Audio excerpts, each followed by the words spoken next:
by the coronavirus. So considering that, I don't think this is any challenge, isn't it? This is nothing compared to that. We are now used to bigger challenges that we face daily in our respective countries in our daily life.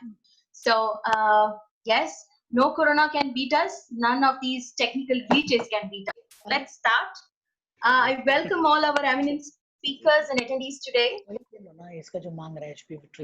you so much. Fazil? Yes, ma'am. We have about 25 participants totally, and good to get started. Yeah, Shazil, can you mute everyone's microphone, please? Yes. You're the host. Yes. I have mute everybody's microphone, and you all have access to unmute when your time to speak. Thank you.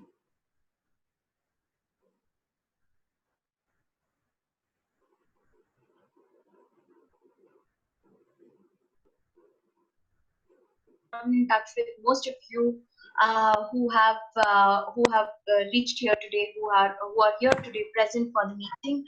And well, this is an initiative. I will just very quickly sum up what is the objective of the World Leaders Conference, so you are aware of what we are planning to do. Well, this all started with the World Women Leaders Network. This network I am associated to through our World Forum for Education. And the World Women Leaders Network has 3 million women leaders in its banner from more than 35 to 40 countries from across the world. Dr. Ayla Aljufrie, a very great friend of mine, and also leading the initiative of Women Leading Change in Indonesia and ASEAN countries. I don't know if she's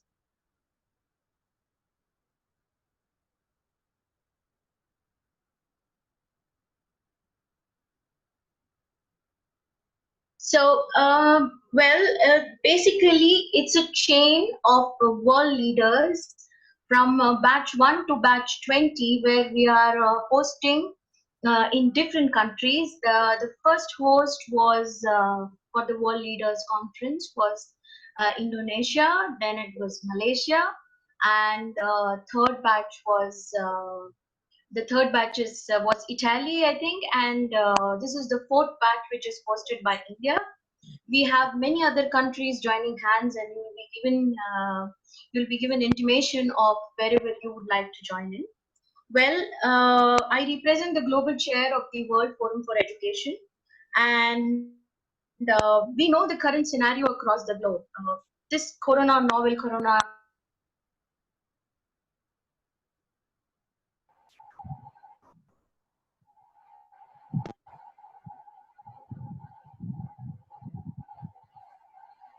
People off guard from their daily lives routines. It has thrown economies off guard, and things are now it's also changed lives, also taken lives. Now let's speak about the brighter side of it. It's a global pandemic, and here we are together, whether we are a Russian, whether we are an Italian, whether we are an Indian or an American. We are here together with complete solidarity, with complete unity, in unison with each other to help each other in this global crisis. Let's see the brighter side.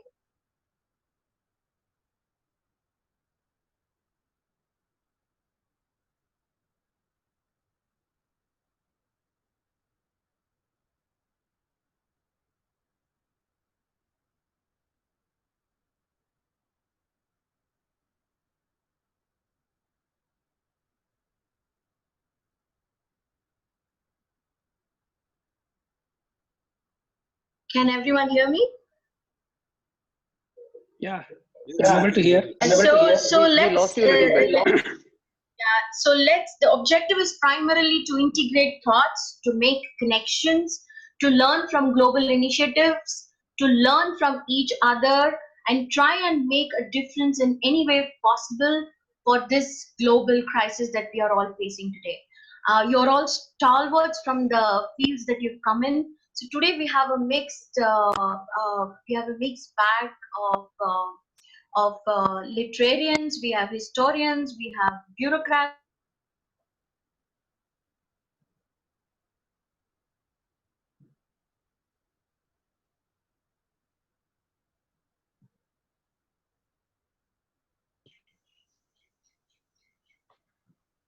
we have bureaucrats, and together we are here in complete support.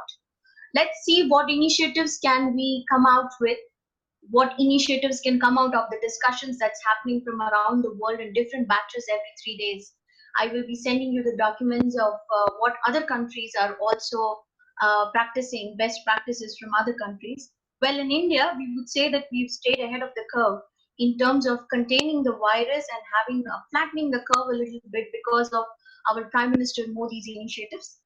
Well, we have, I think, considerably less number of the contagion in India than when we compare ourselves to other places. There are various reasons for that, and the country has shown tremendous discipline and solidarity with the Prime Minister in this crisis times. So over to our speakers, and we would like to know the perspectives of sustaining motivation. And we are looking at every crisis unraveling an opportunity. So I would like to start with Dr. Seno Probosowitro. Is he here? From Indonesia. He's a mining businessman, and he's also heading the Indonesian Chamber of Commerce and the Indonesian Bodybuilding Association. Dr. Seno.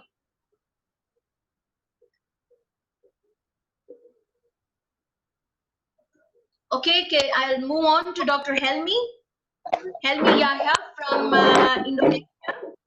He's the ex-CEO of the TVRI Indonesia. He's a member of International Gastronomy, Indonesian Gastronomy.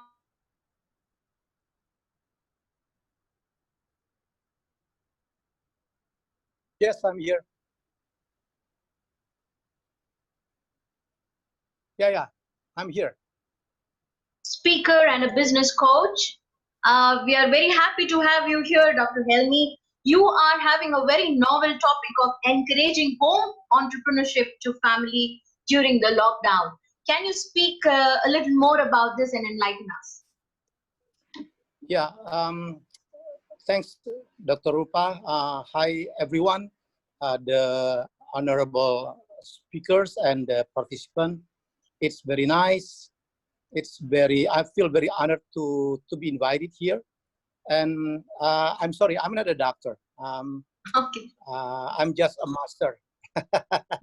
It's okay, it's okay. Yes, 3 months ago, I was the CEO of the Indonesian public TV called TVRI. And I used to be the public speaker, talking about everything, doing the motivation to public, especially in business. And a couple of years ago, I used to be the one who really encourage people to do the entrepreneurship, in Indonesia, because for us, our country, and also any other country, the solution for reaching the good thing in economy is doing the entrepreneurship. And I, at the time, introduced one of the concepts, what we call a weekend entrepreneur, where people in the family, father, mother, ask their children, to do the entrepreneurships. Maybe they make food, they make maybe a banana fritter or whatever. Maybe they offer to the neighborhood to do the painting of the house. It is a very good concept to teach the family, the kids, the children, to have the spirit of entrepreneurship. That is the lesson, the spirit that is not learned, that's not studied in any school. And we all very alert, but we have now facing the pandemic, what we call Corona, and it strikes all over the world.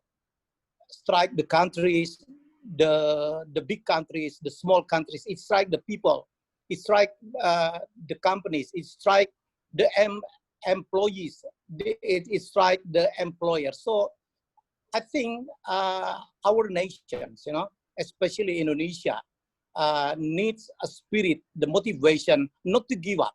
In Indonesia, for especially in Jakarta, we have been 4 weeks to be ordered to stay at home, work from home, and also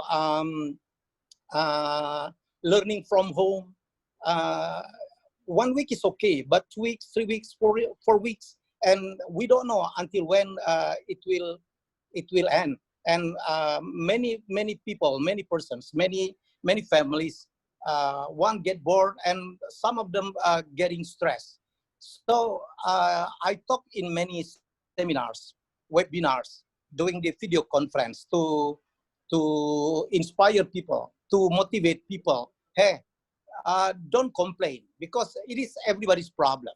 Everybody's got problem of the corona. So it's time not to complain. It's time to stand in our feet. It's time maybe to maximize. Look at around us.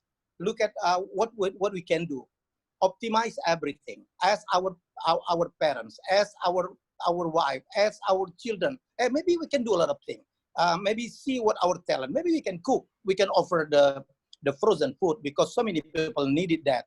And maybe we have the skill how to make the tools, the game, because I heard from one of the online marketplace here, the demand for playing educational things, in the home, at the house, because of the learning from home, it's reaching a very high, the demand. So this is so many opportunities. So what I have done, I speak a lot. Today's I will speak maybe in 4 seminar, 4 webinar. My concern, my message is that don't give up, don't complain. Complaining doesn't solve the problem, and try to optimize. Try to do something, do everything, do anything. Look around us. Maybe we have a small land. We can plant something over there that is needed for us, and that's what I've done. I think we can help together, and I strongly encourage them. Believe me, after the corona, we'll face a new normal, a new normal. So the world won't be the same anymore. So it's also for us. So we have to be a new normal also for us. Maybe we cannot depend on anybody. Yeah, that's my message. Good. I think you've given a very good perspective. Little acts of kindness from any quarter can take all of us a long way. I really believe in this, and something that we all should remember before we, from our little residences, from our professional arena, I think whatever little we can do as an act of kindness for the humanity, I think that will take us a long way. I thank you for your inputs and insights. Yes, of course, we enjoyed what you said, and we'll take this up. The next person I would like to, next speaker that we have here, she's a very dynamic and inspirational figure of India.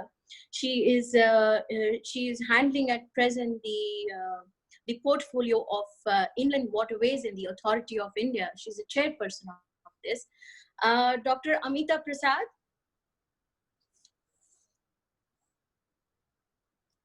Amita ji, can you hear me? You have to switch on your microphone.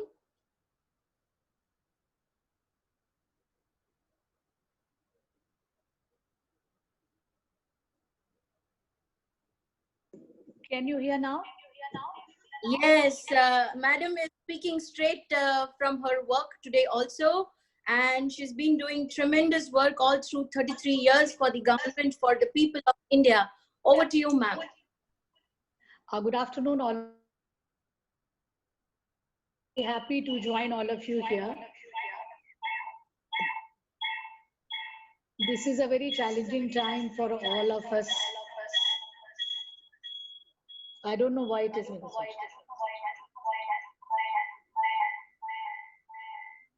There is an echo. You might have to call up someone. Yeah. Ma'am, apologies for the interruption. I think I just spoke to Vikram, and he's joined you from the laptop as well. So you can either use laptop or use mobile phone, so that the echo will not be avoided. Laptop, yes. Okay, thank you, ma'am. So is it okay now?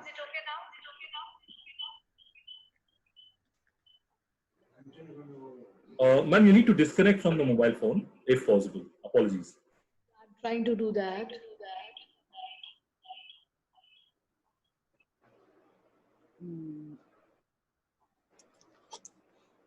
Is it okay now?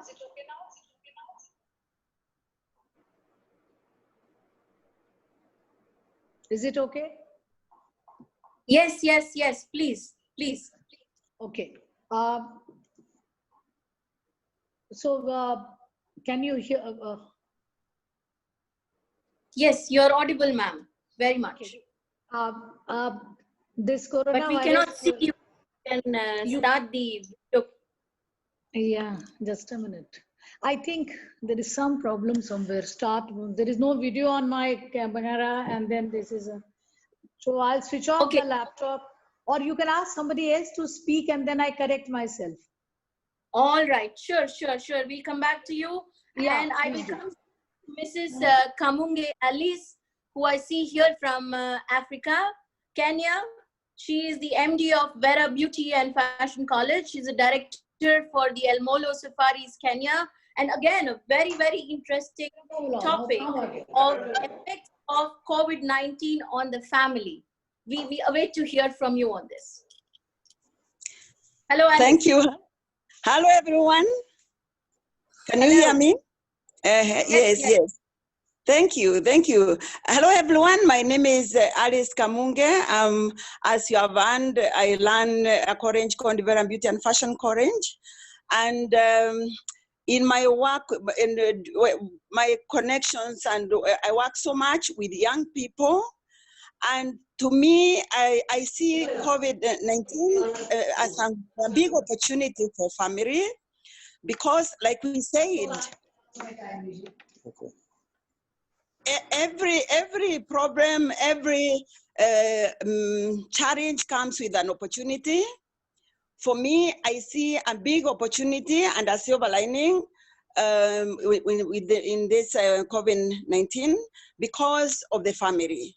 The reason why I say this is because in my work, I interact with so many young people who have a lot of challenges reaching out to their parents. Because with knowing the kind of work we do, can you hear me? Hello? Yes, yes, we can hear you. Thank you. You know, young people for a long time, actually, I see this challenge we are facing, the world is facing now, as a big silver lining when it comes to family. Because most of the time, I find myself counseling young people, but the challenges the young people are going through right now, or they were going through before this COVID-19, was how to get to their parents and how to have their parents sit so that they can even have a discussion. Because times are so hard for all of us. The children coming from school, they come back from school so tired, exhausted. Young people come from school, colleges and universities so tired, exhausted, they need their own space. Parents come from work. Some of us are doing 3 jobs in a day, 2 jobs. Some of us wake up in the morning and we come back home very late. So it's like we have been having the gap between the young people mentors who are the parents and the children. The gap was you know, becoming bigger and bigger by day. But now, what does this challenge bring us? What opportunity should we as parents get with this lockdown? For me, I see a big opportunity.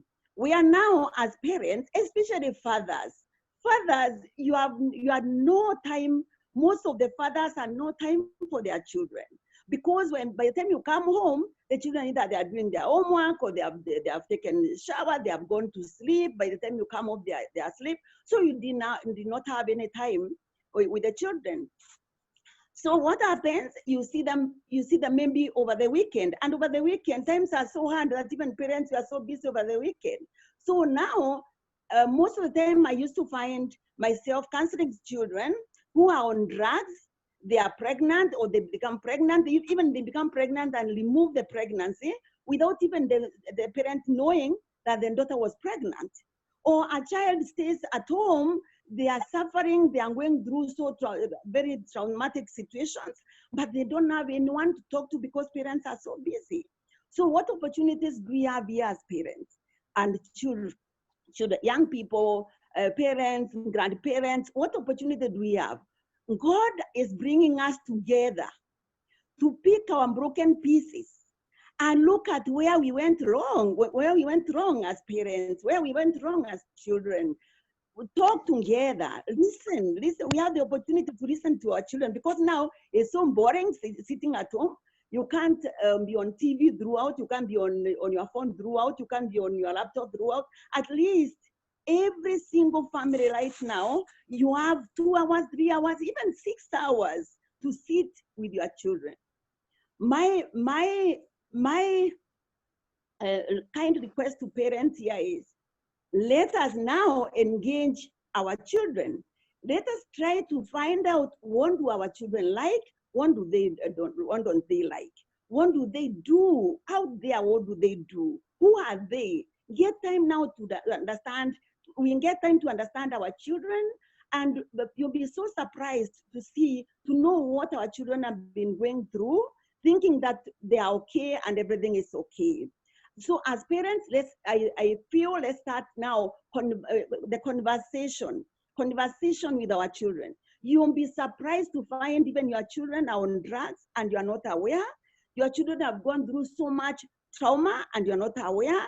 Your children, even what you have taken them to do in high school or in university is not what they liked. Maybe they liked something else, but because you didn't have time to sit down with them and understand who they are, what they wanted, their talent, their passion, you pushed them to do what maybe as a father you'd want your child to be, or as a mother you'd want your child to be. And because your child doesn't want to maybe to press you much, maybe they don't want to, you are the father, you are the mother, they want to show respect, Alice, then they and they like. I agree with you, Alice. Yes? Very much. We could go on listening to you because you're speaking about something which is so crucial, not only in a particular country, across the world. It is the silver lining, the families being together, the indifference seeping in because of the gadgets. India has always known for its family system, and thankfully, Yes. till date, we have our value systems in place. And thank you very much to bring out this beautiful point. It's time to add up the broken pieces and break down the indifferences. Look at the capabilities and the opportunity that awaits with us to bond with our families. Thank you very much. Now, I would like to call on our next speaker, Isabel Leo from Malaysia. Isabel, are you here? Isabel? Okay, I'm here. Hi, everyone. Yes. Hi. A little bit about Isabel. She is a fighter. She's been a survivor, like how we say, it's not whether you get knocked down, they say, it's whether you get up. And she is the right example of this. She's a beauty queen. She's the founder of Mrs. Fashion World in Malaysia, and she is a cancer survivor. We would like to know from you of your topic of journey of faith and rise. Over to you, Isabel. Okay, because I already prepared for today's topic, so I will maintain as what it is. Okay. Now, no matter how serious and sad all of us in this pandemic, there are upsides as well. Therefore, we must always look on the bright side of life. Let's not forget those and make the best of what the crisis gives us. As a good old SWOT SWOT analysis tells us, they are not only threats, but also opportunity. So Albert Einstein said, in the midst of every crisis lies great opportunities. So I think everyone agree with it, right? So we are witnessing how the outbreak of novel coronavirus can create havoc on the entire world, like COVID-19, climate change, biodiversity loss, and financial collapse do not observe national or even physical borders. So this problem can be managed only through collective action that start long before they become a full-blown crisis. So the coronavirus pandemic is a wake-up call to everyone to stop exceeding the planet limits. After all, deforestation, biodiversity loss, and climate change all make pandemics more likely. So the COVID-19 crisis shows us that it is possible to make transformation changes overnight. We have suddenly entered a different world with a different economy. I believe that everyone agree with it, right? So governments Yes. are rushing. Government are rushing to protect their citizens on the medically and economically in these short terms.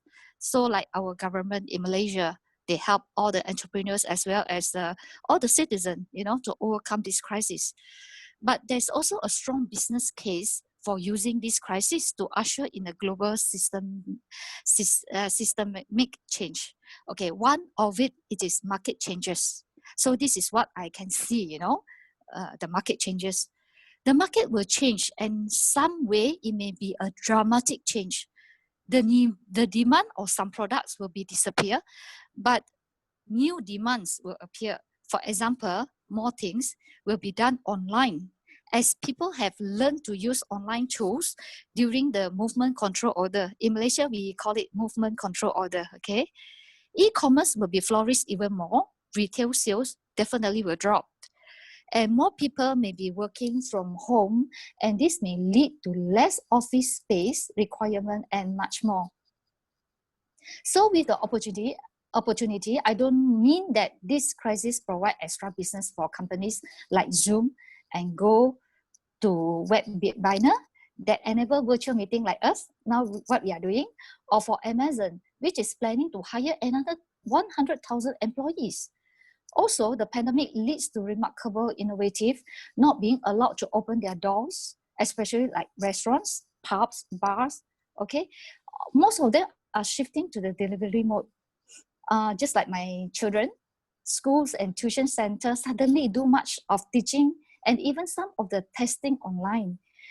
This brings the opportunity to create innovative now that can be maintained after the crisis.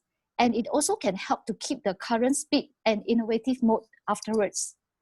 So in every industry or sector, there will be changes, and entrepreneurs have to study their own market to determine what these changes are and prepare to adopt the changes. So humans are resilient and entrepreneurial. We are perfect, capable of beginning again. If we learn from our failing, we can build a brighter future than the one is currently in store for us. Let us embrace the moment of uphealing as an opportunity to start investing in resilience, share prosperity, well-being, and planetary health. We have long since exceeded our natural limits, so it is time to try something new. So once again, the COVID-19 crisis has a large dark side, but it has a positive side as well.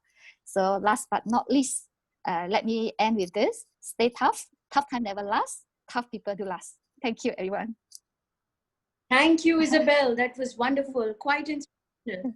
In great crisis lies great opportunities, and we've seen transformational changes overnight, which we are ready to fight if we are all together, all in solidarity across the nations. Now, I would like to go back to Dr. Amita Prasad, Chairperson, Inland Waterways Authority of India. Ma'am, are you around? Yes. Yes, ma'am. Yes. Good afternoon, everybody. Good afternoon. I'm sorry, I think that time there were some issues. I represent the bureaucracy, and the bureaucracy is very large in India. And we are everywhere from top to bottom, and it's a very large geographical, vast country. There are many types of people who are in the forefront. There is police, there are health professionals, and there are village level functionaries. The challenges of COVID is known to everybody. I'm not going to repeat. It came as a disruption. Nobody thought of this, and then there were tough decisions to be taken. Lockdowns had to happen, and people were asked to stay at home. As the previous speaker, Isabel, I think, also talked about the opportunities in this. What are the opportunities?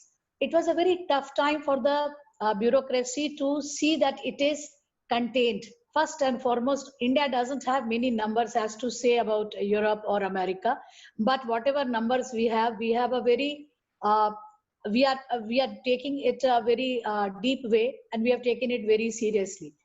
Now, what are the thing we are talking about? We are talking about hope. We are talking about disruption. We are talking about action. So the actions are too many at too many places. There is a housewife which has to contain her children. There is a school teacher which has to take her classes. There are college students who have to be keep occupied. Then there are migrant laborers who have to be taken care of. So if you look at the multitude of the problems which is happening in this area, there are too many challenges for the bureaucrat. The first and foremost challenge which came to bureaucrat was how do we bring the message to the people, and it is very difficult. We have to maybe sometime use force. Some of the videos may have come that police is using lockdown and trying to do it. Sometimes it will be very difficult to keep people across the road. So when we talk about opportunities and we talk about challenges, we also talk about ingenious ways by which things can happen. So online classes started for school children to keep them occupied. Housewives started making videos to make fun time.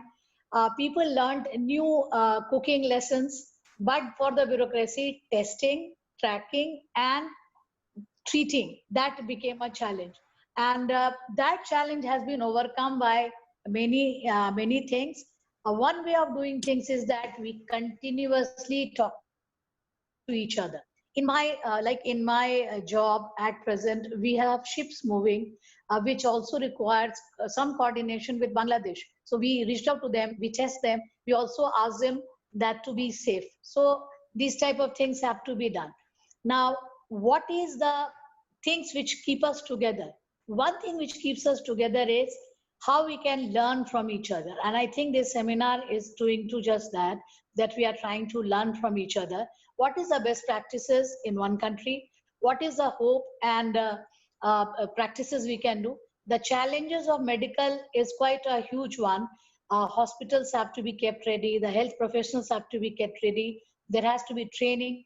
I like to quote one example from India, that is about the self-help groups, which are very tiny micro enterprises at the village level. They are making masks, they are distributing it, they are doing the surgical masks also, they are doing the plain masks also. This is a very tiny example how people in the remotest part have come through.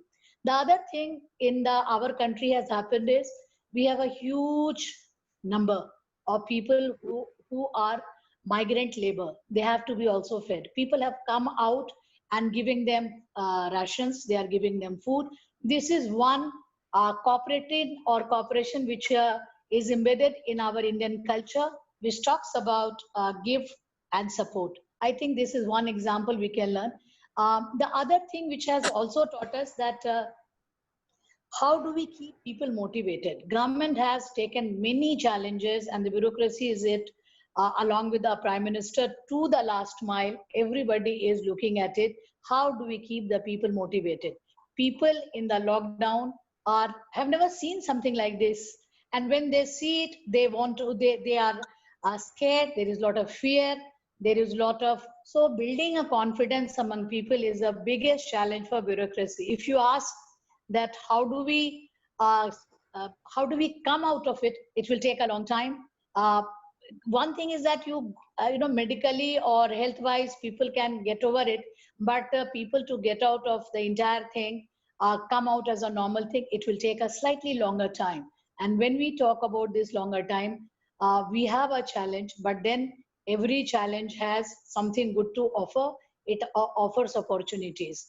My message to the people who are listening to this seminar is that don't lose hope, don't lose faith, and listen to your government. Government is trying to do your best, and learn from each other.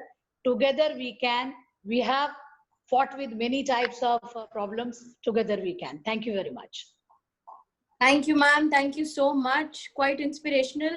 If ever we've been successful in flattening the curve in India of 1.3 billion people, it is because of unsung heroes like you, ma'am. Really, we thank the police and the leader of all of you, the Prime Minister of India. I think he's leading the torch, and all of you, without you, there is no way this huge scale of people, of 1.3 billion people, there is no way we could have ever thought of flattening the curve and controlling this pandemic the way we have controlled. Thank you very much for your time. Thank you very much for your talk, ma'am. Now, moving on, I would like to invite Hamza Devi. Hamza is a social activist in India, and she is the youth that we are talking about. She's a lawyer, and she has been working on a huge project, which is Youth Alliance Against Corona. It's called the YAAC, and she's been spearheading a lot of these motivational projects amongst the youth to keep them busy, to keep them aligned to the discipline that the country is seeing after long. And over to you, Hamza. Give us some excerpts on how you're making it happen. Thank you, Rupaji. Namaskar, everybody, and a very good afternoon from India. Rupaji has given a very extensive introduction. Yes, I'm a lawyer. I'm also a politician. I'm a part of the BJP, the party which is running the government in India right now. So apart from that, both of them, I'm also a part of a youth movement. So how we've come about with all of this is interesting, and why we've come about it, I also want to explain to you. So a group of 20 youngsters all over India. All of you might have known that India is the most, it has the maximum number of youth population. So it ranks #1 in the world in terms of its youth population.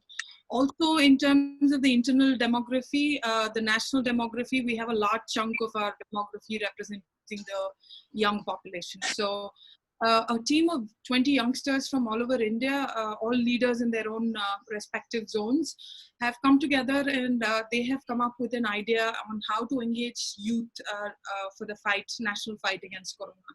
So with creative and innovative ideas, we've set up a youth movement. We've initiated a youth movement rather, which is called the Youth Fights Corona. And we are all over the social media and also on ground. And I'll give you a little brief about what we really do in a couple of minutes. So we've initiated the youth movement, and we've also set up a platform for all of the youth to engage. How they engage is in different ways. They have a discussion platform where they can voice their views, they can come up with questions, concerns, and have people address them. We have expert talks arranged for youngsters in terms of their career advice, their future advice, or what they want to do or how they can contribute to the fight against Corona.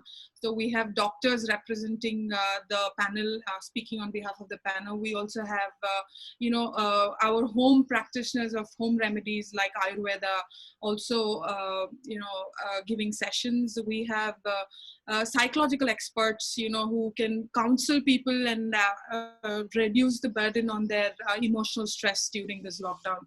So like that, we have a varied speakers list that we engage the youth constantly with through live shows and Zoom conferences, webinars, and all of that. Apart from that, we run national campaigns, which is one of which is called the Mask India campaign. Also, it is a part of the campaign which is run by the government itself. We have taken it up as a youth campaign also, because we thought there are many areas that the government is working to help citizens and institutions and the nation as a whole fight the virus. But there are many ways that the common man or common citizen can contribute to the fight with the government, where the government is not reaching out. For instance, the Mask India campaign is also being run by the government and the party in power, but the youth, our campaign, how it is promoting the campaign is that we are teaching people in different ways to make masks. So we've come up with homemade masks, and we're explaining people that there are 4 types of masks, you know, the regular disposable one-time use masks and the N95 at 2 extremes. So there is not enough awareness within the people in India, and everybody wants to get the N95 because they think that is the most important thing to have. So we are teaching people how just a cloth at home can make a difference, and you do not need to build the pressure on the healthcare industry for all of you to go and get a N95 mask. So we are teaching youngsters to come up with innovative ways to develop awareness amongst their circles, and also to put up videos on social media, because that's the main platform we have to share and care, to show people how to make masks. Similarly, we're reaching out to, there's another campaign which says Feed the Needy, on the call of Prime Minister Modi for the nation to fight. You all must have noticed India is ahead of the curve, like Rupaji said. And the reason we are doing that, I strongly believe, is that we have a very decisive and very proactive government taking this forward. But the most important hidden part of it is that the government, the leadership today in India, is motivating the people in India to take it as a national struggle against COVID. So we don't have any military imposing the lockdown on us. We don't have the government declaring a national emergency on us. We don't have the police taking charge of the people and trying to curb them and keep them indoors. But it's the people themselves coming out and voluntarily imposing lockdown on themselves. So it's become a more of a national people's movement, which is supporting the government in its own ways, and all the credit, I think, goes to the leadership, you know, for driving the people towards this and making this happen in India. Thank you, Hamza. I'm sorry, that's all the time we have, but I think the 2 important aspects that I see from what you spoke is you are now engaging the youth and you are motivating them. Engagement and motivation, I think these are the 2 aspects that we as a country are following to fight the pandemic in India, and we would love to hear more from you. You could also write to us on our email, and I would love to share everything that you just spoke. Thank you, Hamza. Thank you for your time.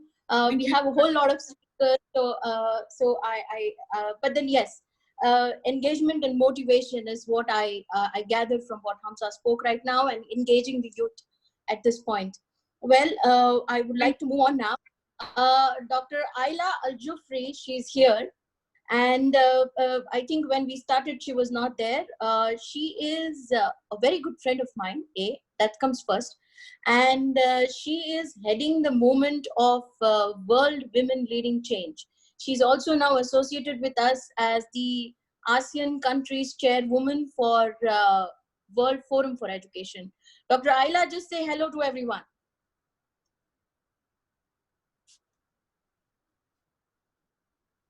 Dr. Ayla?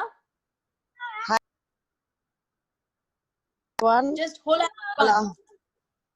Hello, yes, so my name is Ayla. Is behind WWLC and the World Leadership Conference. Yes, I'm from Indonesia. I'm 16 years old. I never grow. I am grateful today and say thank you for Dr. Rupa, my pink diamond from India, the woman behind World Forum for Education, with 1,800 universities, and I hope we can make a difference to the world. And through this conference, I hope it's continuing, and then I would like to I hope that some of you here will also host in the next event. We are now in batch 25. So thank you very much. Warm regard from Anyer, Indonesia. Bye-bye. Thank you. Thank you. Okay, moving on. We will now speak with Joy Wanjiru from Kenya. She is the MD of the Women Startup Network, Kenya, and she is the ambassador, like Hamza, ambassador of youth in Africa. Well, she has a very interesting topic too. She says how to embrace changing times. So embracing changing times. Joy? Thank you so much for this opportunity. Hello, everyone. I hope you can hear me. Yes. Hello, I hope you can hear me clearly. Yes, Joy. Yes, go ahead. Okay, so I'm going to take us through just briefly about the topic for today. It's about embracing change. And it is very true to say that change has come and it has found us. It's change that we never expected, but then we have to embrace it so that we can move on. So I'm going to look at 6 ways we can embrace change. And I'll start by a quote that says, when the winds of change blow, some people build walls, others build windmills. So the ones who benefit are the ones who build windmills, because then they get energy from the windmills. So there are 6 ways we can embrace this change. And the first thing is we need to accept that change is here. And the second thing is, why should we accept that change is here? It's because accepting will give us some peace.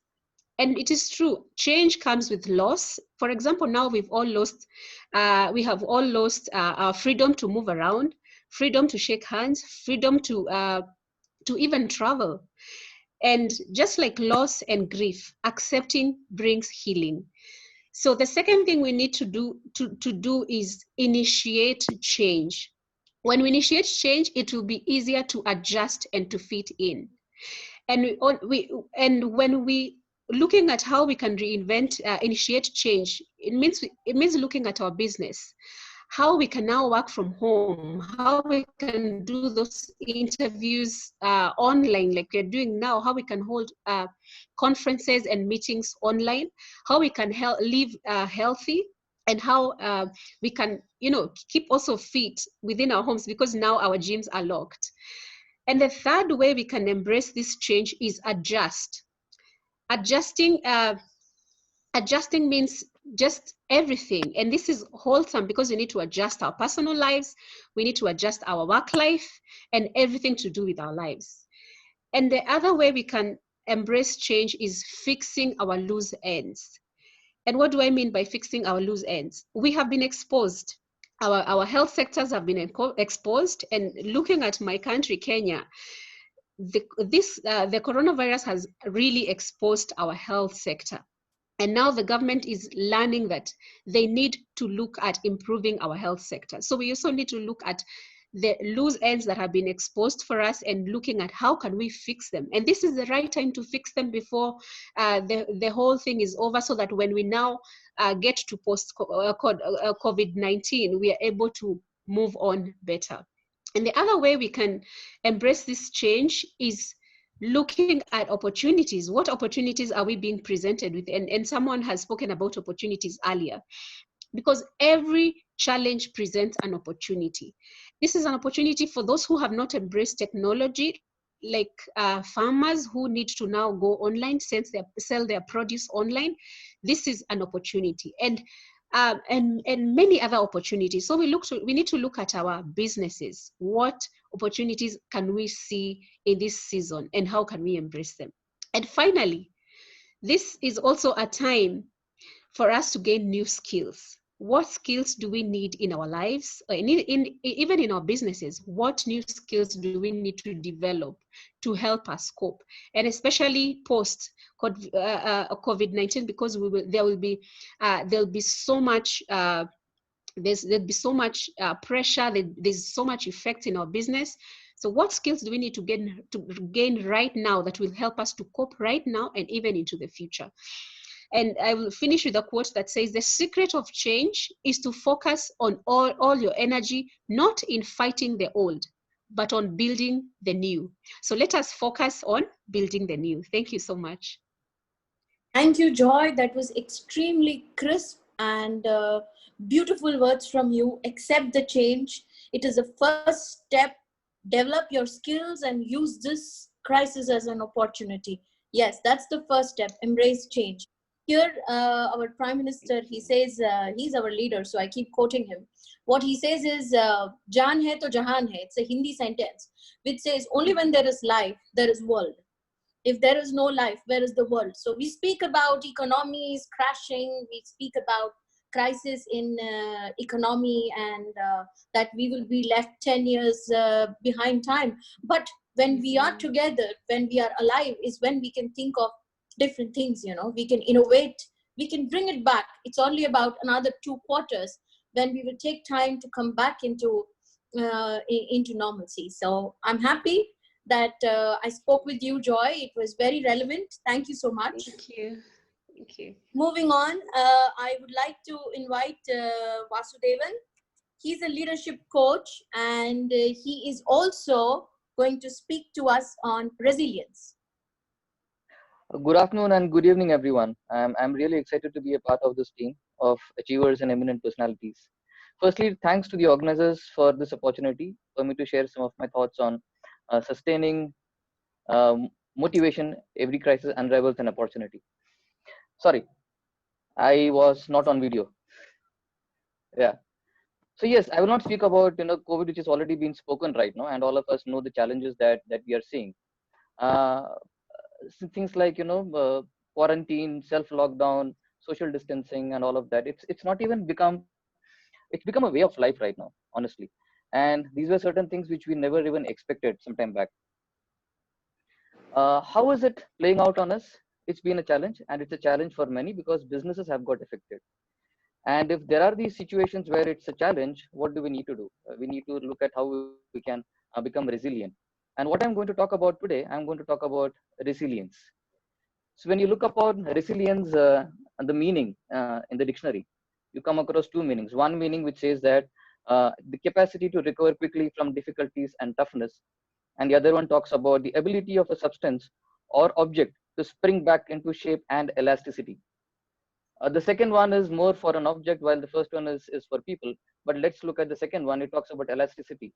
And when you talk about elasticity, it's about how you stretch. How much can you stretch yourself? How much can you pull yourself? Right?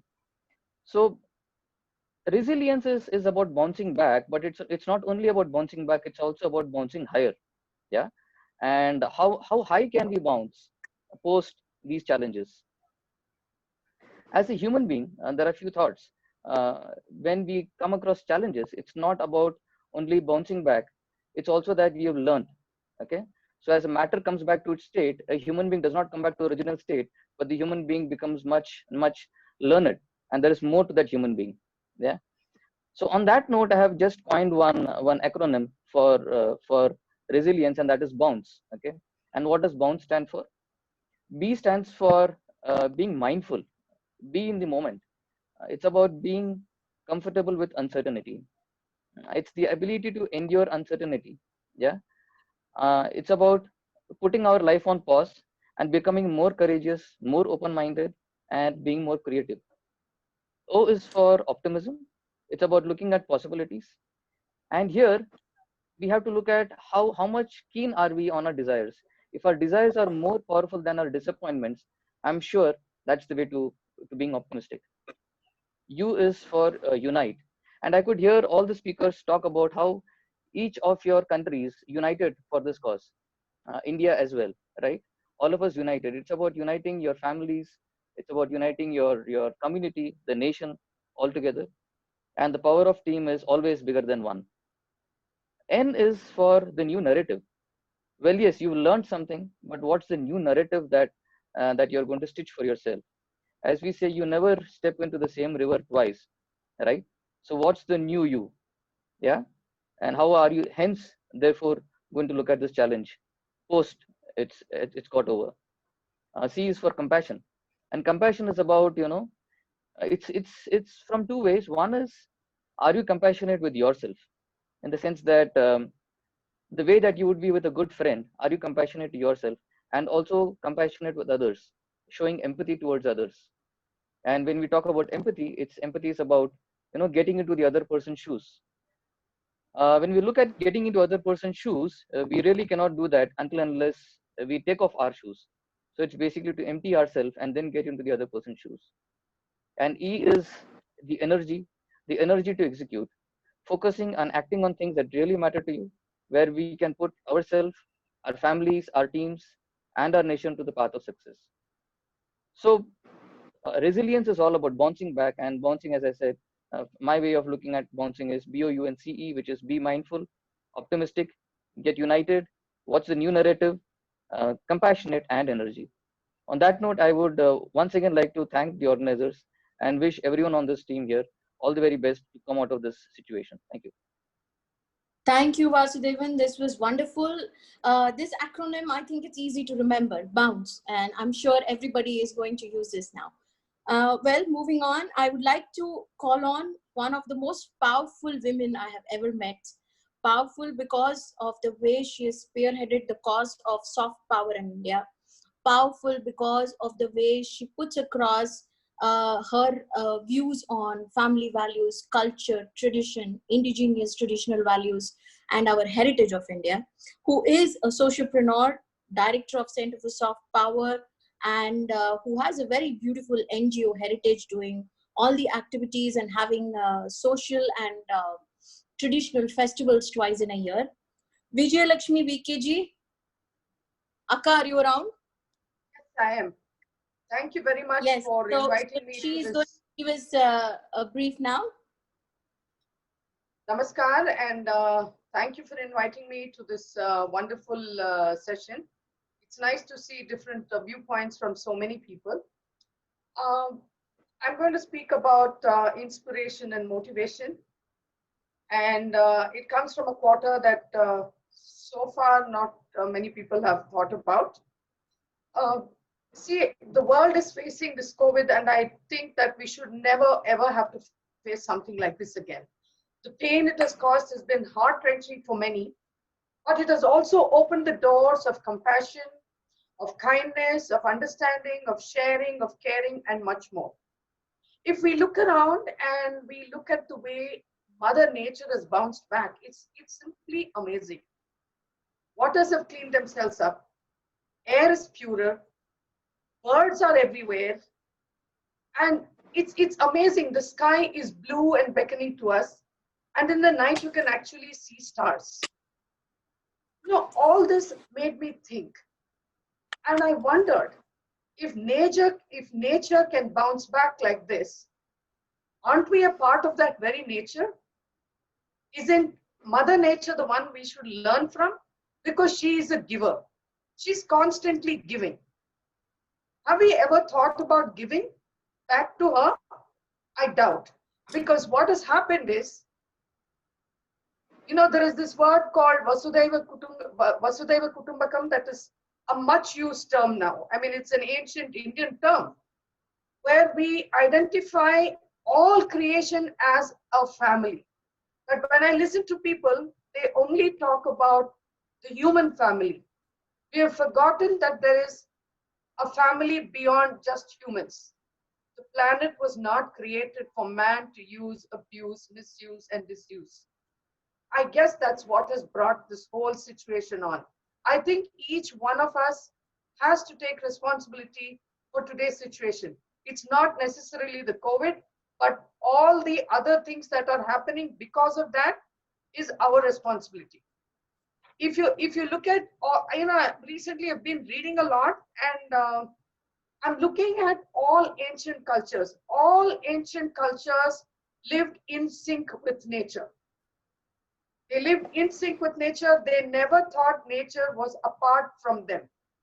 We are a part of this very creation. I mean, I was just looking at a video of elephants roaming around in Dehradun town. You know, of a curious rhino that just walked out of the Kaziranga sanctuary, walked through the town and just went back inside. You know, they are having a ball of a time. And then I thought, planet Earth can go on even without man. But can man live without nature? Even the humble bee, if the humble bee ceases to exist, the world is going to go into a disaster mode. What is it we can do to change this situation is what I think we should all really think. And you know, one of the speakers here spoke very nicely about family. Everybody today is running. Running for what? To make a living. A living for whom? Family. But they seem to have forgotten that. I've just spoken to several children and they're so happy with the lockdown, basically because they've got undivided attention from their parents. They said our parents are there all the time. They're doing everything for us now. So they said, we don't want anything to start again. Let it stay like this. Well, it's okay if we can't really go out and do too much. We have our parents with us. And now we have suddenly started remembering that there is a community, that senior citizens may be happy with a little bit of care. And there's this whole lot of people who are daily wage workers.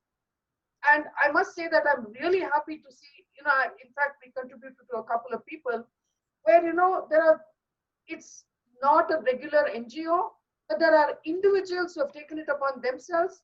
And, each of them saying, oh, we are giving kits of food to 250 people, to 100 people, to 50 people. In fact, just to say a little bit about, we have an organic farm. So we necessarily have to go there every day because we can't leave 27 cows and a whole lot of area unattended. And we also are in the essential business of growing vegetables. So when we go there, we have been feeding about 100 people or 125 people who are daily wage workers outside our farm. And then I've made it a habit every time I travel in an Uber to talk to the driver. We are talking about migrant labor. Have we ever found out if they are really happy to be in your urban, choking, overpopulated areas? No. Every Uber driver I've spoken to in the past 5 years, each one of us, when I sit down and have a conversation with them as we drive, coming from the airport, and I just make it a point to ask, okay, so where are you from? And, they'll name some small town, and the conversation continues. And I ask them, are you happy? None of them are happy to be here. So when we're talking about the migrant labor wants to go back to where they feel trust, where they feel comfortable, and where they feel it's their own place. So this is a very big question that India has to answer, probably in many other places also, where we have to make people feel comfortable where they come from. Make it so they need not move. I see migrant labor coming all the way from Bihar. They're not happy to be here. They want to be in their own place. Why is it we are not addressing that? And I think we have to address the whole issue of how we make a change in our lives. It shouldn't be that, okay, 21 days and we go right back to normal life. I think that life is not normal anymore. We need to look at Mother Nature. We need to look at preventive measures of how we don't end up with this situation. Forests, maintaining a distance between wildlife and man. These are all things that we have to consider. I know we don't have much time. I could just go on forever on this topic. No, so thank you all for this opportunity. It's always very strange and amazing for me that whenever I've spoken to you, I have only received a very out of the box different paradigm. And this time also, living the crisis, motivation, inspiration, you found Mother Nature. I can't be amazed of you, Vijaya Kaka in Tamil, which is our language, means elder sister, and I treat her like my elder sister. So it's a very relevant point. We survive, we thrive because of the Mother Nature. And this very Mother Nature we have forgotten. We have to go back, whether lockdown or no lockdown, we have to take care of her for our own existence. Thank you so much. Thank you for being with us. Now our next speaker is from Tunisia. I have known her for a very long time, a wonderful, vibrant, exuberant woman. She's a dean of the University of Jendouba in Tunisia. And Ragai Bautena, are you here? Hello, yes, Hello. yes, I'm here. Hello, nice to meet you. you. Over to you. Over to Hi. you. Hi. Assalamu alaikum. Namaste.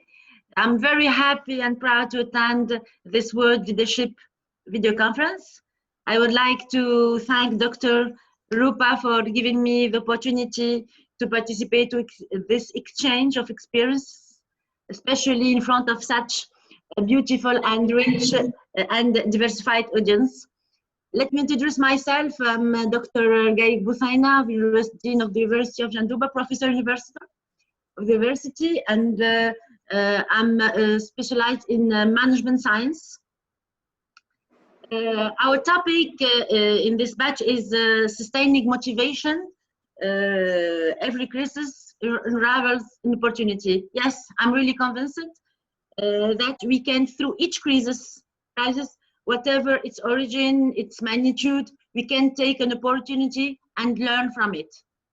The coronavirus pandemic has revealed, in fact, many gaps and dysfunction in our public policies, particularly in health, education, and above all, research. This is the sad observation. However, beyond this sad observation, I want to demonstrate how through the crisis we have been able to make good progress or adapt to this new situation by creating opportunity. The first element concerns the resilience developed by economic firms in the face of the crisis by using social and environmental responsibility and innovation. In fact, we are facing a surge of social solidarity developing around us, action to adapt to the context via telework, the online sales, home delivery, all this supported by digitalization efforts. To follow up on this, namely digitalization, we are witnessing a growing interest in distance education with a proliferation of information and communication technology tools, platforms such as Google Team, Google Classroom, Zoom, Hangouts, many of tools. This growing interest in distance education and the training for a larger proportion of learners who will have to master these tools. Teachers, students, and both teacher too. Knowing that distance education has been around for a long time, but has never been as successful as during this pandemic periods. That's through the crisis arrives to opportunity in the education patterns. Another illustration is that the social level is at the social level. Being confined at home, the parents discover the children, the wives, the husbands, families spend time together, cooking, playing. We hang awareness of the value of life.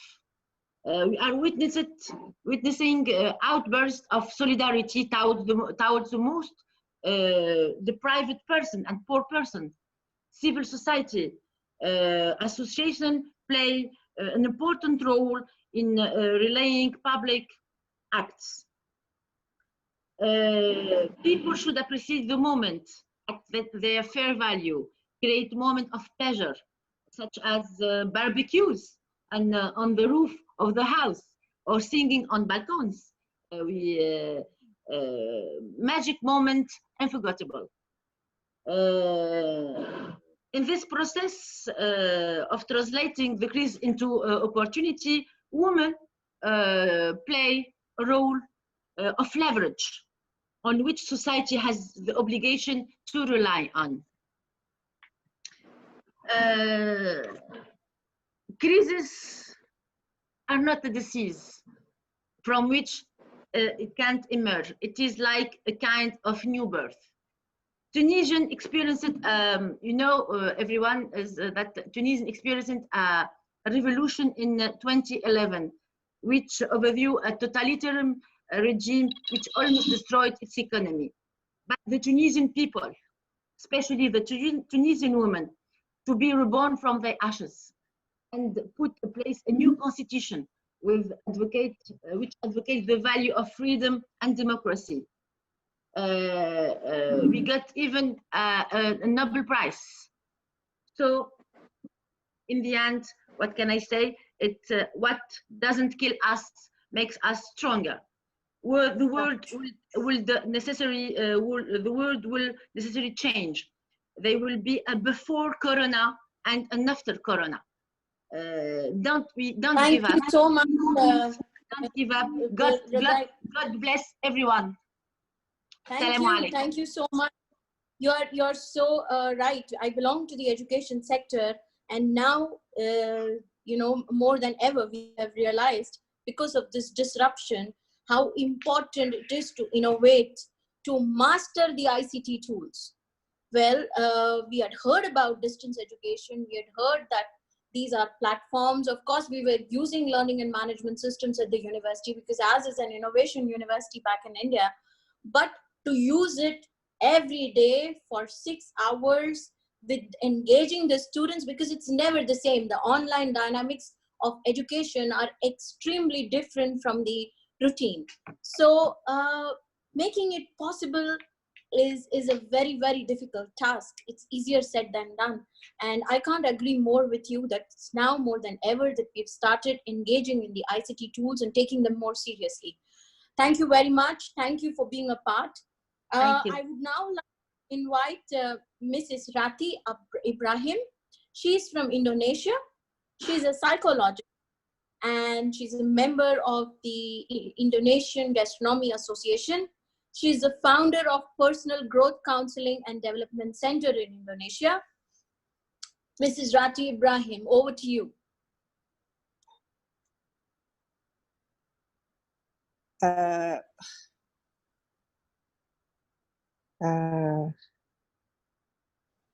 Okay, hello everybody. Can everybody hear me? Okay, so hello, let me introduce myself. My name is Rati Ibrahim. I'm a clinical psychologist based in Jakarta, Indonesia, and it is very nice to meet you here virtually. I hope everyone is safe, healthy, and well. I'm very honored to be here amongst of you all and representing my country to discuss about the implication of the pandemic towards our life and what we can do as global citizens to survive and to overcome it. As of today, April 16, 2020, the number of confirmed cases in Indonesia has risen to 5,136 cases with 34 provinces affected, 446 recovered, and 469 deaths. At this time, we are together with the rest of the world implementing social distancing as a way to slow down the spread of the virus. In Indonesia itself, we have the campaign using hashtag di rumah aja, means that we should stay at home. The government is also working very hard to implementing various regulations such as large-scale social restriction, PSBB, where people are required to wear masks when going outside of their homes, and only a maximum of 50% occupancy inside the transportation regulation is enforced by local authorities. However, emphasizing the pandemic and the critical importance of following this regulation to the society is very much not easy. There are still many people, and I believe this is also happened in other countries, who do not understand the implication of the pandemic's situation or simply do not want to understand. Therefore, they still irresponsible, and what does it cost? People lives. People react differently to this pandemic. I also hear from the other friends here. Some people follow the regulation to keep their family and other people safe, but some people take advantage at this moment for their gains. For instance, stockpiling goods or selling them at a very high price create hoaxes. And we here in Indonesia, we fight against hoax very, very much. And regarding to the behavior reflects on how we cope with the situation, what the whole world is facing right now is uncertainty. And the presence of uncertainty can trigger anxiety even for those who are not carry underlying mental health issue. And this is because uncertainty is not tangible and we cannot run away from, like we cannot from an animal or social situation. Therefore, it is normal to have those feelings. However, we also need to understand how to manage it properly. This morning, I have a client with the depression diagnosed, so we have to do the counseling and the therapy using online. Otherwise, our mental state will greatly be affected, which will lead to decreased productivity and daily functioning. This is also worsened by the massive amount of new broadcasting. Every day, people are becoming more and more terrified, especially with the increased number of cases and high mortality rates in Indonesia. And I believe in everywhere in the world. The impact of our economy has also caused more anxiety, where many people has lost their jobs and are unable to make a living. On the top of that, the feeling is escalated with various fake news, and as we call them hoaxes, that are spread out widely across social media. The hoaxes truly cause a significant negative impact on people's well-being. We become scared and offer something that is not real, which leads us to behave and act impulsively. So, fellow friends, it is important to reflect on what it's within our control and what it's not. In life, we have what it is called the circle of concern, circle of influence, and circle of control. So regarding to that circle of concern, that is COVID-19, and influence, actually what we can do to influence people to take care of themselves. But the most important thing is how we have what it called the circle of control, which include all the things that are within our controls, action, or choices that we decide to take to manage ourselves. A great example would be taking care of ourselves, staying healthy. Regarding to COVID-19, we don't have the control over it. Instead, what we can do right now is focusing in our own circle of control to overcome this pandemic. What we have control of it is what we decide to do with our mind and behavior. We need to build that resilience. With us, the ability to cope in difficult situations is called the adversity intelligence. We all have that within us. As we spend our time at home, social distancing, actually, in everything, what is the great opportunity that we have now through this experience? We can celebrate quality time with ourselves and also with our loved ones. Thank you.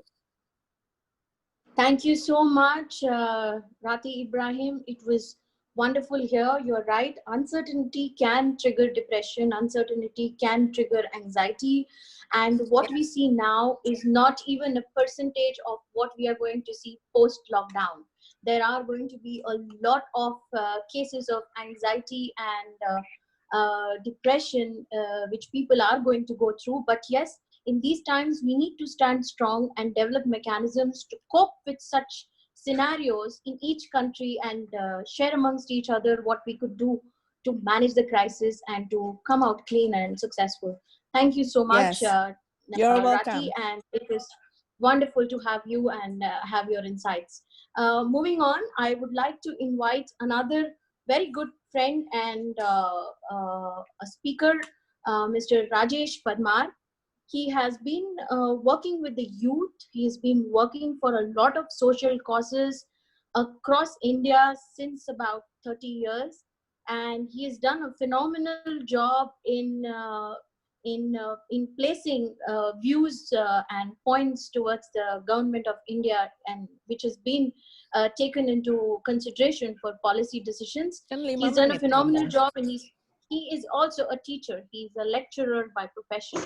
So we have him with us. Over to Rajesh Padmarji. Thank you, Dr. Rupaji, for your nice introduction. And let me straight away go to the topic, sustaining motivation. As every crisis unravels an opportunity.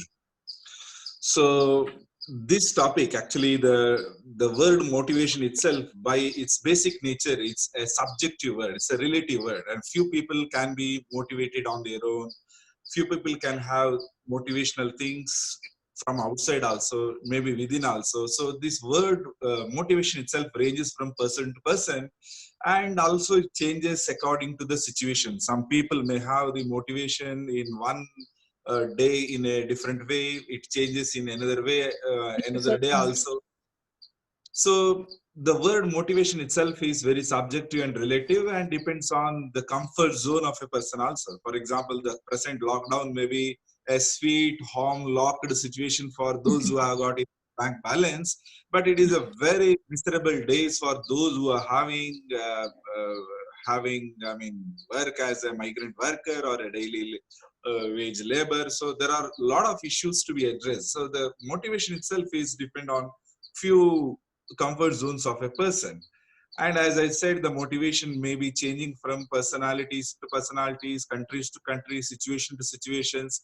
There are cases of suicide of few ministers also, like a minister committed suicide who can't handle the situation. A report from Germany also came. So what exactly needed to sustain his motivation, as I feel, is 4 different factors, which I mean as 4 C factors, which begins with the letter C.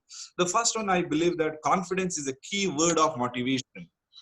Confidence may be the self-confidence on the self-deeds or the self-words or the action that a person performs. The confidence that energizes the whole mind, the body, the soul, the everything, right? The person will have the confidence within himself that he can achieve something, he can do something, he can tolerate and he can face the challenges. That kind of confidence which will integrate its all deeds and actions. So it will have an harmonious things in his thoughts and action. The first thing what needed for sustaining motivation, I feel, is nothing but confidence. The second C is all about competence. It is the ability to do something successfully, right? For example, efficient handling of a situation, for example, an unprecedented situation that never came before. You are experiencing for the first time. You're handling yourself, you're organizing for the society, you're organizing for your institution.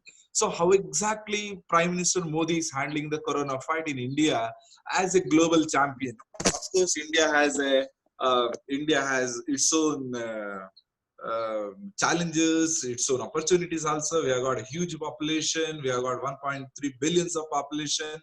For example, if small countries put together, and if you just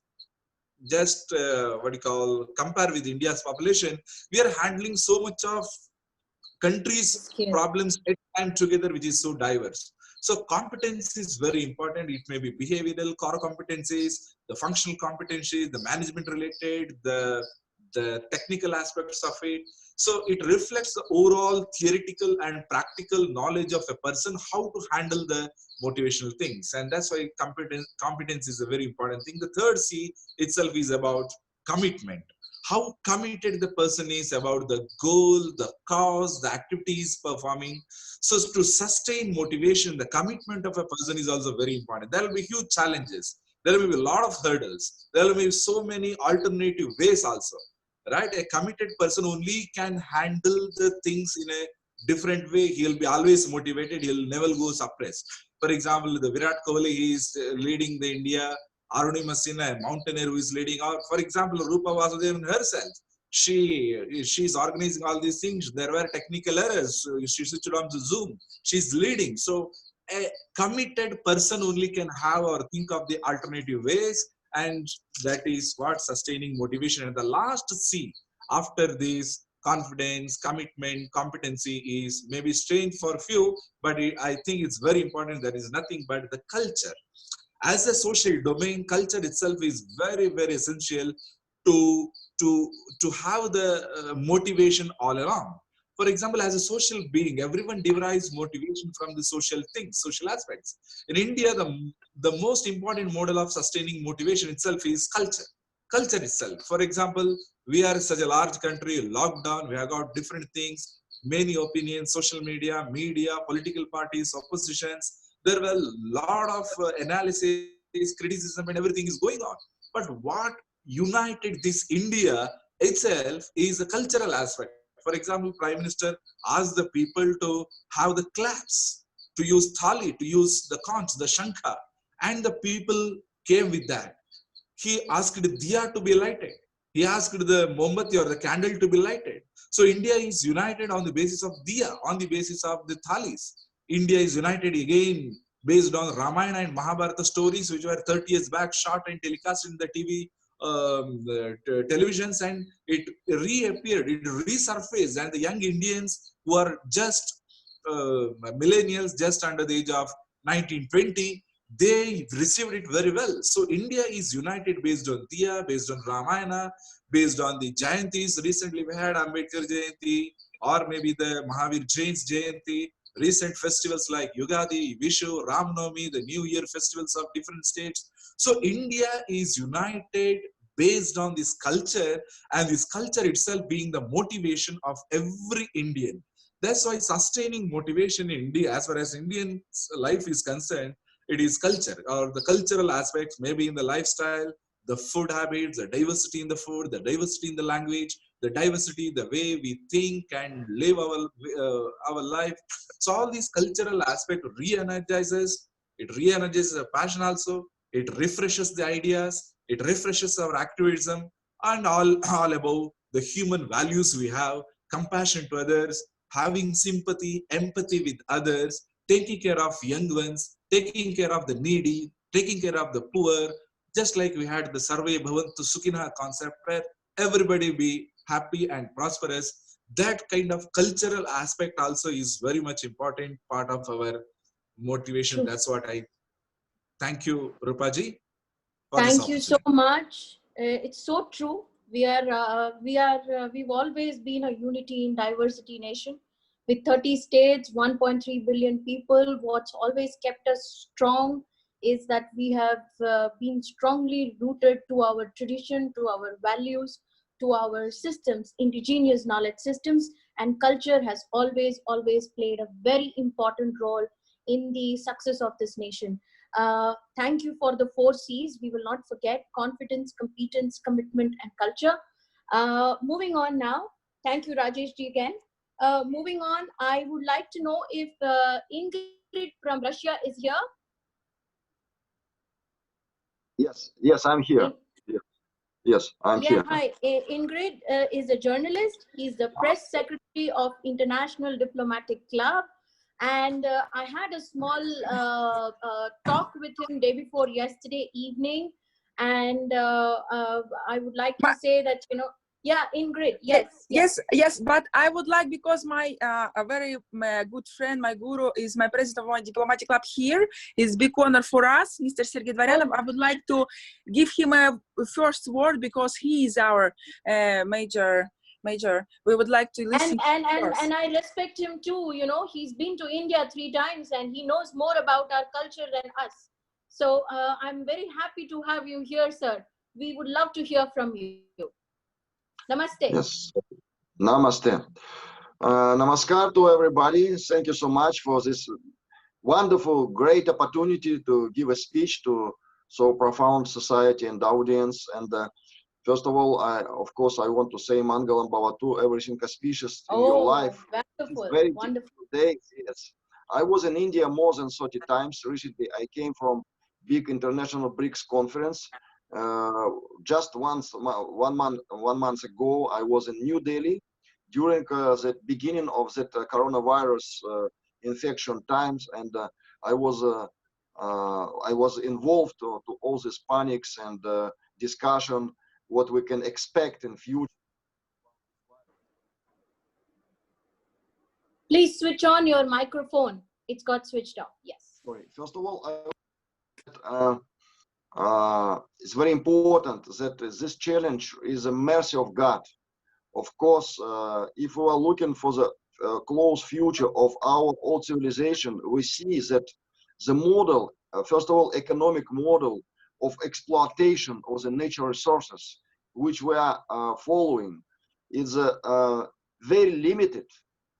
And now this virus is like a completely signal from the divine plan, from the divine reality to us to make some new vision of decision and a new model of development. As you know, this year is a anniversary of the United Nations, 75 years anniversary. And we're always talking about the ecology programs of United Nations. We want to sustainability development in our life. We want to support poor population. But frankly speaking, we can see that the difference between rich people and poor people, even every year, coming more and more and more. And all our civilization to try to make some exploitation of nature resource, is that's why we have to completely to change our point of view. I think that virus is a mercy, special mercy of Bhagavan. It's like a creeper, special creeper, and we can defeat all this virus. But not only virus dangerous. Dangerous is our activity to be like all our greedness, to be very rich in modern civilization, like a big ideology of the modern society. This is a more important, more dangerous even than virus in himself. That's why I think that now we have a very good time to stop all our bad activity, bad karma, because this dangerous karma, it's completely destroyed. As you know, for example, in ocean we have plastic islands, but this island is like 3 or 4 sizes of the France. It's a big challenge for all of us. If we will continue our greediness, we will destroy the planet. That's why now we should be united. We should make some strategy of our integration, how to do the proper way, how we can defeat not only virus, not only infection, how we can defeat all our greediness. And modern economy should be changed for completely new style. We should support poor population. We should take care about the future generation in our planet. That is a very important point. And now it's time to open the new vision of new politicians, responsible politicians who will take care about the future of the planet. This is my opinion. Thank you so much. Wonderful. Thank you so much. First of all, again, a very different approach, a very spiritual, approach to our current crisis. You spoke about karma. We've always believed in karma as a religion, as a nation. And I would like to introduce you also here, right here, to Vijay Lakshmi, who has a Center for Soft Power, where they look at people from outside of India who believe in the traditional value systems and our spiritual, the spiritual Vedic text that we follow. So it would be nice if maybe one of these days you could talk to her and maybe give her an interview on your experiences, your spiritual journey, learnings from India. Thank you so much. It was wonderful hearing you. Thank you. Moving on, I would like to. Thank you. Dhanyavad. I would like to call on Sheshadri ji. He is a Vedic academician and leadership coach. Mr. Sheshadri, are you here? Yes, I'm here. Yeah, hi. Would like to know your insights, please. Over to you. All right, thank you so much. And whether in crisis or in normal times, what is expected of people is the ability to have the presence of mind and to take action. And I begin my short introduction and rather whatever I'm going to speak with Rupaji, because I shared some information which I'm doing today. It's going to start at 4:30, where I'm connecting with about 100 participants on lockdown issues. And when I sent her this information, she was extremely quick to pick up the sticks and join the, make a synergy and call on me to be a part of this August gathering. So thank you, Rupaji. I appreciate the action-oriented approach that you have about things. You're welcome, sir. So clarity in mind, sincerity in action, and purity in heart is the mantra that I have followed, and we need to get down with all these things to people. It's definitely trying time, and I'll restrict my talk to very short as to what I'm doing in terms of reaching out to people. So since I'm a life coach and I integrate the modern neuroscience perspective with the traditional Vedic system, I attend to a lot of people who are also distressed. So I'm attending individual calls in the last 3 to 4 weeks, and I thought that why don't we expand this base and reach out to more people. And so I reached out to a lot of people, and today I'm going to have the first webinar where about 100 plus participants are going to come, and we are going to call this program as Find Your Focus. And how do you calm your mind? How do you tackle issues when confronted with such unprecedented situation? The gathering which we have of the webinar today is not just professionals. There are, of course, professionals. There are students. There are housewives. There are doctors. There are very elderly people in the age group of 65 to 70. All are attending. So one common thread which ties this whole program together is that everyone is anxious, everyone is fearful, everyone is uncertain. So that's one thing which I'm doing on a regular basis. Secondly, to how to sustain motivation. One more thing which I'm doing, since I'm a singer also, I'm holding karaoke sessions online. So we have a lot of people who come together and singers who to motivate, because singing is, music is lovely, and irrespective of time, space, or anything, everyone loves to hear music. So we're doing karaoke sessions online, which is going to be again held tomorrow, and which is very popular. On the other front, my wife is a doctor, and while she's not attending directly to COVID patients, she's connecting the dots for a lot of people who are in confusion as to what we should do, what we should not do in such times.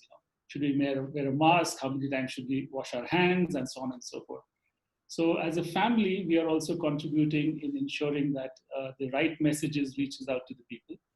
Since my children are studying abroad, I am also connecting online with them and their student group to combat anxiety, loneliness, uncertainty.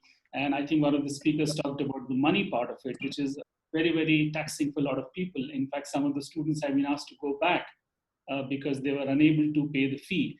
And since they were international students, the college had little to do, and even the government support was not provided. So it's very taxing and very, very sad for those students who are in the middle of their term and they have to leave because they are unable to pay the fee. So I'm also in touch with those students, and we are continuously now in the last 1 week, we are organizing webinars to be in touch with them and bring the science of all that I do to help them combat the situation. So thank you very much. It was lovely to be in this August gathering, and I hope to connect with you all. Thank you. Thank you, Sheshadri ji, to have accepted to talk in such a short time. We know that you are a very successful trainer and you've been doing a lot to bring in youth, but this is a news to me that you are even a singer. So maybe in the next best opportunity, I'm going to join your karaoke session. It's a need of the hour, trust me. Okay, moving on. I would like to now check if Irene Pivet is here. Irene Pivetti from Italy. I think she's not there. So our next speaker is Dr. Manmohan Singh. He is a very successful and a very outstanding bureaucrat from the state of Andhra Pradesh. He has served the nation for more than 30 years, and he is very closely associated with our university also. And he's been a mentor, he's been a guide since the time that we thought of incepting a university in India. So over to Dr. Manmohan Singh ji. Over to you, sir.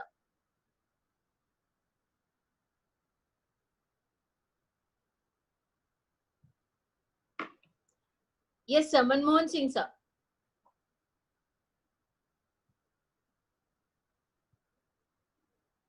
Can you hear me? I'm not able to hear. There is no voice connection. I can hear you. Are you able to hear me? Yes, please. I'm able to hear you, and I just gave your introduction. It would be nice if you can throw light on today's topic. Hello, everybody. And share your insights. There is no voice connection in my iPhone.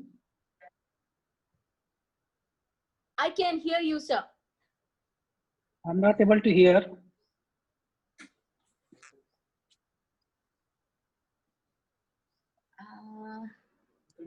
So we can hear you. Ma'am, just give me a moment. I'll just have this fixed. Okay. You can send a Since message. I'm not able to hear, it will be like one-sided. I first of all thank Madam Rupa as well as Meena ji, Chairman of Best IU, for having organized this webinar. And I got opportunity to hear the thoughts of many eminent speakers. A lot have already been spoken, and many of the issues which I wanted to discuss have been covered already. I would like to talk about some other viruses. In the present circumstances, we are all talking of coronavirus causing COVID-19 pandemic. Right now, the situation is that we are experiencing that life had taken full circle. Situation is like pre-civilization, when we had no factories, no aeroplanes, no malls, no vehicles. All of us are confined to our homes. All of us are on the same platform. Civilization has brought many good things, but at the same time, it has brought many things which are very bad for our existence itself. Our outlook became more materialistic, and our mind has become diseased with lethal malwares or virus, as we say in computer language, like greed, aggression, intolerance, exploitation of nature, and also our fellow human beings, and also a lifestyle which is self-destructive. So these viruses have killed more people than any pandemic or all the pandemic put together. These viruses, I feel, are also behind the present crisis also. So now the present crisis of COVID-19 has brought an opportunity for all of us to think about these malwares, these viruses installed in our minds. And sooner we delete them, better it will be for the mankind. It's a time to dwell deep into our inner being. Motivation is internal. That is why we need to recognize our internal strength, and then that will give us the motivation, the strength, inner strength. And our inner strength is very, very essential for our high level of immunity. So this is the opportunity given to us to dwell deep into our inner self, which is manifestation of God in every one of us. The divine spark of the God, the divine consciousness, which is in all of us, which is the real strength we should draw from it, and the happiness we should draw from within, not from the possession which we are seeking outside. And with that mentality of possessing more and more, we are exploiting the nature as well as our fellow human beings. So such noble things are there, noble spark is there. One shining example I can remember is recently we have seen a doctor in Pune hospital developed a low-cost testing kit. She was to deliver a child, and under that tremendous pressure and time constraint, she finished her job first of this developing the testing kit and then delivered her baby. So this kind of divine nature in us, that motivates all of us. So we have to introspect ourselves today to reinstall these ancient wisdom. There is a divine consciousness in all of us, and we are interrelated.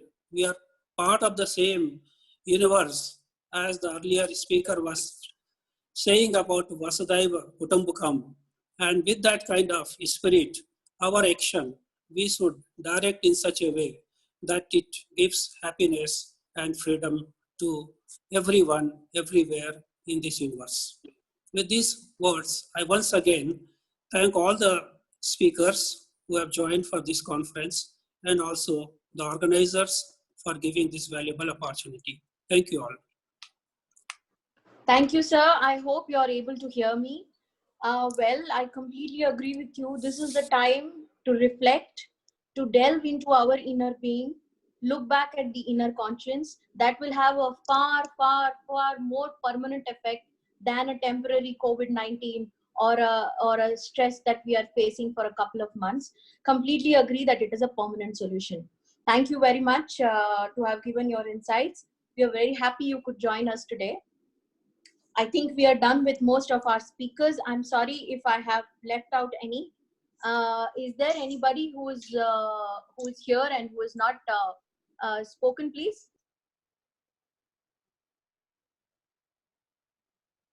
Okay, then I'm going to wind up the session for today. I thank all the speakers. I thank the participants. I thank the attendees. I thank the organizers. I thank Dr. Ayla, the World Women Leading Network, and I wholeheartedly feel that such global world conferences will help us share ideas, build confidence that nothing is over. There is still faith, humanity, and kindness is still alive. We can share our perspectives, our thoughts, our best practices with each other and move forward much stronger than what we ever were. A special thanks to Mr. Bharatlal Meena, who is a co-founder and also the behind-the-scene organizer of the conference, CTO Shazil, and some of my faculties and students who are here. Dr. Ayla, would you like to say something, please, before we wind up?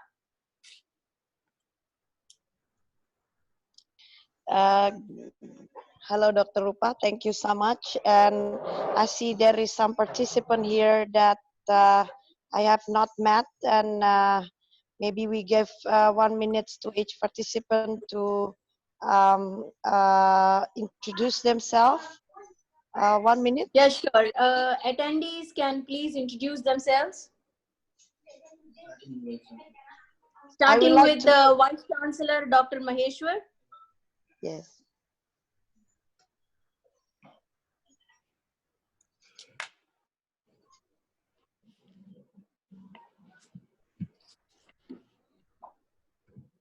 Mic, you have to switch on the mic.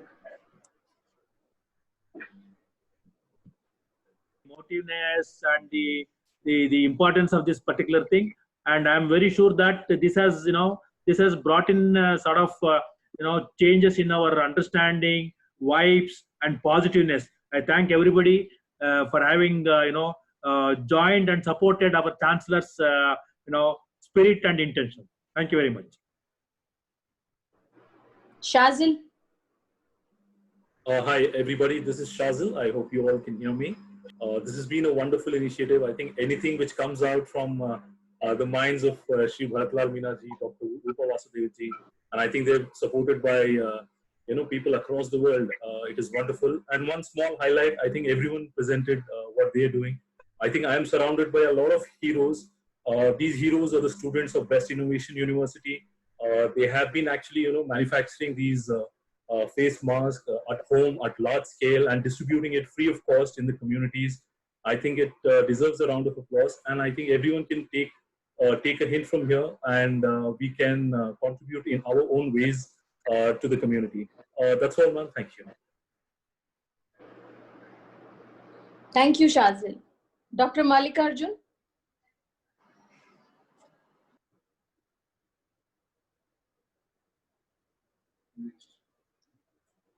Bhagyashri, Manjushri. Hello everyone. Good evening to everyone. Yeah.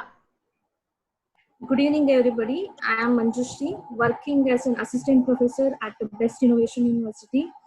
And at this time I should thank our honorable chairman sir and chancellor ma'am and vice chancellor sir and all the faculties and who are all participated here. Thank you for giving this opportunity for attending this webinar. Thank you everyone. Do we have Datin Maliga Subramaniam and Datin Jalina here?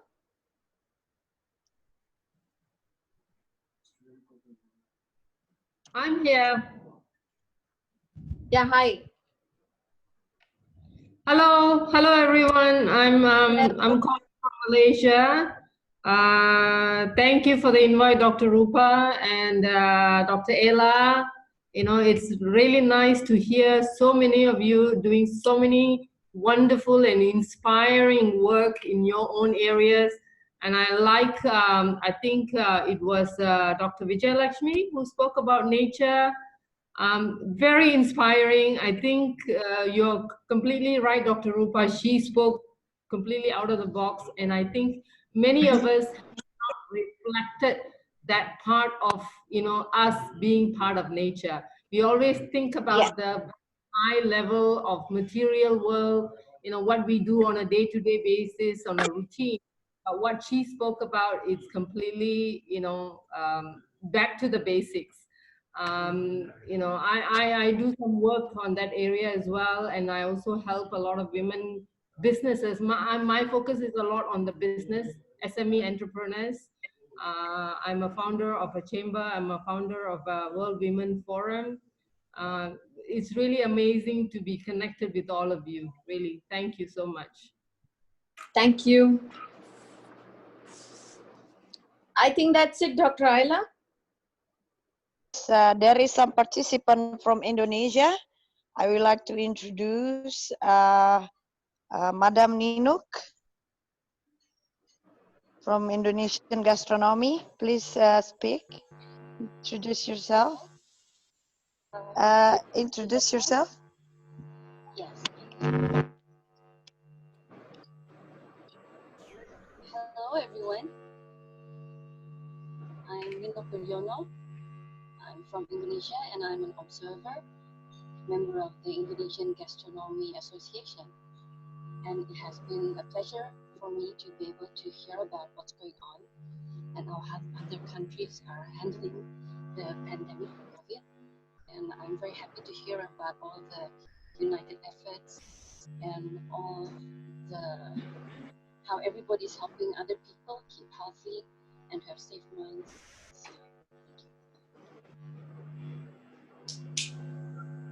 Thank you. And Ibu Nanan Wiryono, please introduce yourself. Ibu Nanan. Madam Fini. Yes, Madam Fini from Malaysia, yes? Hi, I'm Winnie from Malaysia. Hello. Actually, I'm doing estate planner. I'm Isabel being a good friends. Thank you for her to invite me here. It's very good section, this sharing. I like to hear all the doctor and the friends here to share. It's indeed very good, inspired during this crisis. I really enjoyed the whole section. Thank you very much for inviting me in, Sis Isabel. It's very good section that encourage each other during the crisis. Yeah, thank you. Ibu Nanan Wiryono and Ibu Juliastina, are you here? Ibu Nanan? Okay, okay. Okay, Dr. Rupa, I think we can close. And Pak Helmi Yahya is a very, very famous man in Indonesia. He was a TV presenter and also a politician. So I hope he can bring this also to the next level. Pak Helmi, thank you so much for being here. And I hope you can bring this to the next level for the youth in the country. I will. And who else? Okay, I think we just closed, Dr. Rupa. Thank you very much, everyone. Thank you. Thank you, and we will send you a documentation on each batch that comes out with different ideas which can be used in your respective countries, in your respective professions, and which can help all of us together. Let's fight it out together in unison. And thank you very much for all coming here at such a short notice. It's been wonderful to host from India this edition of World Leadership Conference. Thank you, Dr. Ayla. Thank you all. Thank you, everyone. Bye-bye. Thank you, Dr. Ayla. Thank you, Dr. Bye-bye. Bye. Thank you. Thank you, everyone. Thank you. Thank you. Thank you, madam. Thank you, madam. Thank you. Thank you. Thank you very much. Thank you very much. Be safe. Thank you, everyone. Thank you. Thank you. So we can leave, yeah? Yes, sir. Yes, sir. Thank you.